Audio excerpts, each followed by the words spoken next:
नाराज हो जाओगे। माननीय अध्यक्ष जी,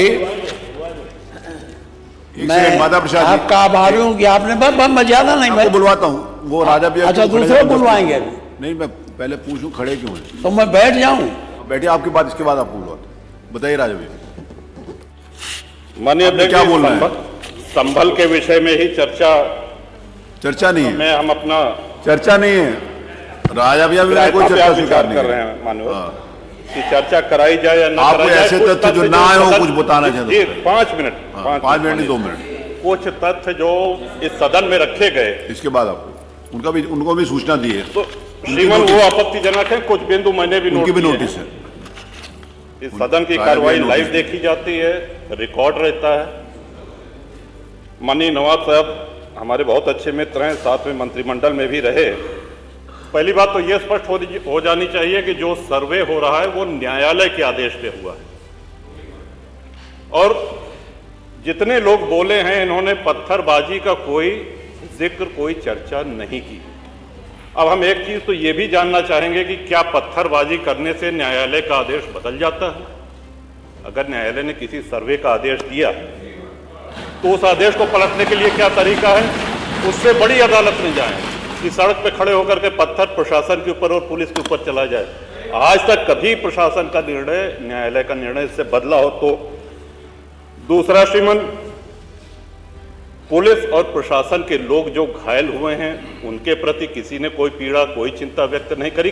बहुत गंभीर मामला है ये। ठीक उसी तरह है जैसे बहराइच में 22 साल का एक नौजवान राम गोपाल मिश्र, 4 महीने पहले शादी हुई थी, उसकी हत्या कर दी गई। इतनी निर्मम हत्या करी गई, इतनी गोलियां शरीर में मारी गई, हाथ के नाखून भी निकाल लिए गए।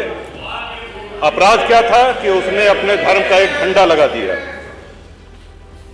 श्रीमान, इसी चर्चा में एक बड़ा रोचक तथ्य सामने आया। माननीय नवाब साहब ने कहा कि कुंदरकी में लूट हुई है, लूट करके, वोट लूट करके ये विधायक बन गए, वरना कुंदरकी में 65% मुसलमान हैं, 35% हिंदू हैं, तो रामवीर सिंह कैसे जीत जाता? ये कार्रवाई में है हमारा। तो मनोहर, एक सवाल हम ये भी करना चाहते हैं कि जिन विधानसभाओं में मुस्लिम मतदाता की संख्या हिंदू से कम है, क्या वो लूट करके विधायक बन के आते हैं? या क्या हिंदू बाहुल्य जो विधानसभाएं हैं वो मुसलमान को वोट नहीं देती? इस हिसाब से तो यही लगता है कि सबसे बड़ा आश्चर्य धरती का यही हो गया कि जब 65% मुस्लिम है तो हिंदू कैसे जीत गया? आज पहला दिन है इन लोगों का सदन में। हमने अनुरोध किया था जो नए सदस्य जीत के आए हैं कम से कम परिचय करा दें, हम लोग भी पहचान लें। हमारा कोई परिचय नहीं है रामवीर जी से, लेकिन वो निर्वाचित सदस्य हो चुके हैं, इस सदन के सम्मानित सदस्य हैं, उनका इस तरह से अपमान करना, उनको लुटेरा कहना, ये तो आपत्तिजनक है। और सर्वे हम बोल रहे तो आप बोल